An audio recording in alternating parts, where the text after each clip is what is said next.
Good morning, everyone. Welcome to First Things First. It is Friday. We made it successfully. I'm Jenna Wolf. This is Nick Wright. Chris Canty's in for us for the next 3 hours. Good morning, Chris. Good morning, Jenna. Got Purple Friday going on. I see. For my Ravens. Big trust. I see. Let's big go. Trust. Never quite big understood it, but I like it. Quarterback in the show. Absolutely right. Well done, Canty. That was really well said. I'd like to sit on that for a little while, but instead, we will talk about Nick's favorite weekend in sports. The best weekend in sports. And this year, it's kind of a 3-day experience because Monday night's national championship game in college football. Oh, the best 2 days in sports is NFL divisional weekend.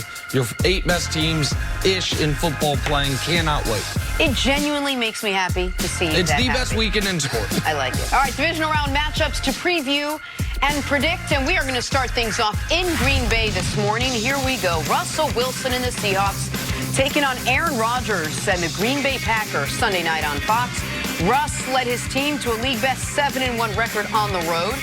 But the Seahawks all-everything quarterback has never won at Lambeau. Pair that with the fact that the Pack only lost 1 game there this season. We can pretty much call it an uphill battle for Seattle. So, Nick, we'll start with you. It's a simple question. Who wins this game? The Green Bay Packers are the better team. They're the healthier team. They're the more well-rested team. And they're at home. For all those reasons, to me, even though they are the smallest of the favorites this week and everyone else at least a touchdown or more, Green Bay right around 3.5 to 4, depending on where you get it, I would be very surprised if Seattle wins this game. I've got Green Bay. That is not just due to my commitment to take integrity of the Green Bay Packers making it to the Super Bowl, which you and I both had prior to the year, and that pick will be tested mightily if both the favorites win this weekend and Green Bay has a rematch against San Francisco. But Seattle has overachieved this year. Seattle has been brilliant in one-score games. Russell Wilson has repeatedly pulled magic out of his helmet, and I think that is something, by the way, he can continue to do. He has done it over the course of the decade, or a little less than a decade he's been in the league, but I think their season ends here. I think they're too banged up.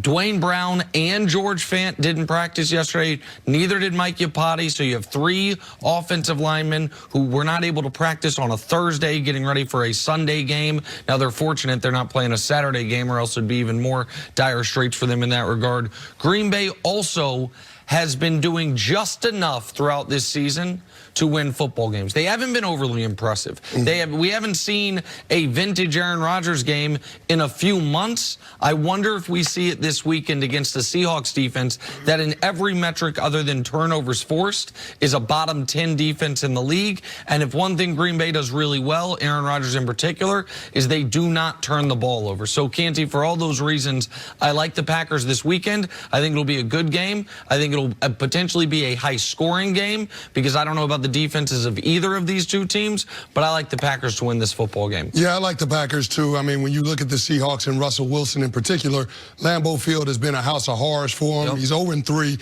He's got 6 interceptions to 3 touchdowns and a 60 passer rating, so it doesn't necessarily lend itself to him having his best performance, even though the Seahawks team is 8-1 on the road this season. I look at this Green Bay Packers defense, and they do have the ability to get after the quarterback. Preston Smith, Zadarius Smith, the free agents that they signed this offseason, those guys combined for 25.5 sacks. So I like this I like the Green Bay Packers being able to take advantage of the matchups that they're going to have with that Seattle Seahawks offensive line. You mentioned the injuries that they're dealing with. It's not an offensive line that was great at being able to keep the quarterback clean as well. They're in the top 10 in terms of hits allowed on the quarterback. So I think it comes down to Russell Wilson's ability to improvise, and we saw that in that game against Philadelphia.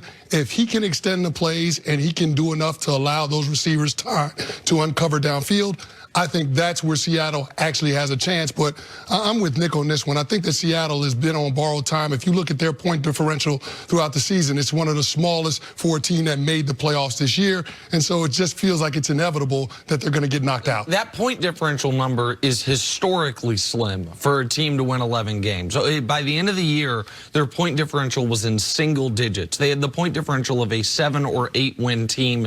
They ended up winning 11 games and then a playoff game, another single-digit victory in the playoff game despite going up against a backup quarterback. And Seattle's defense, twice this year, they held the Eagles to 9 points. Every other week, they are allowing 20-plus points to almost anyone they face. So I just don't think Seattle has the the health or the full personnel on defense, as great as Clowney is, in order to slow down a balanced Packers attack. Now, Rodgers has to be better than he's been the second half of the year, but the Packers also don't have to have Aaron Rodgers on a play-by-play basis be brilliant, because Aaron Jones throughout the season has been such a reliable running back. That being said, even though he does have Aaron Jones, how much of this game is going to come back down to the magic that Russell Wilson's going to have to do, and essentially the magic that Aaron Rodgers is going to have to do to win this game, which he really hasn't had to do, like Nick said, all season long. He hasn't had to do it all season long, but it's not like we don't know that Aaron Rodgers can do it, and I think that's. Do we know he still can do it? No, I think he can still extend plays, and I think it sets up well for him this matchup, because the Seattle Seahawks defense has the 5th lowest pressure rate of any team in the National Football League this year, and the 2nd lowest of any playoff team. The Houston Texans are the worst in the playoff field. But in looking at it, yeah, I think Aaron Rodgers will have the ability to be able to extend the plays if he needs to. And when you look at the matchup that these Seahawks defensive backs have against the wide receivers for the Packers, I mean, the Seahawks, their defense is not one of the best defenses when you talk about tackling on the back end. They have the 4th most missed tackles in the National Football League, and the Green Bay Packers have the 5th most broken tackles after catches. So yards after catch is going to be a big factor. There are 8 teams in the National Football League that have 2,000 yards after catch, and the Green Bay Packers are one of them. So that's one thing to watch. When you consider the potential for a sloppy field with inclement weather, you would think that it lends itself to the Green Bay Packers and Aaron Rodgers being able to run that scramble drill and hit some big plays in the passing game. And one thing we know, Seattle's going to run the football whether it is effective or not. That is not just this year. That is not just last year. That is the entirety of their history. You look at their last 6 playoff games. They had a monster rushing game in the wild card game against Detroit a few years ago when they hit 34 for 174. Here are the other rushing performances they've had. 22 for 72, 8 for 29, 14 for 51, 21 for 59, and last week, the pièce de résistance, 17 for 19, including a 12-yard run mixed in there, which means the other 16 carries went for a total of 7 yards, pardon me, for the entirety of the game. Green Bay does not have a good rush defense. My pal Kenny Clark needs to play better, and he's been banged up, assuming he can go.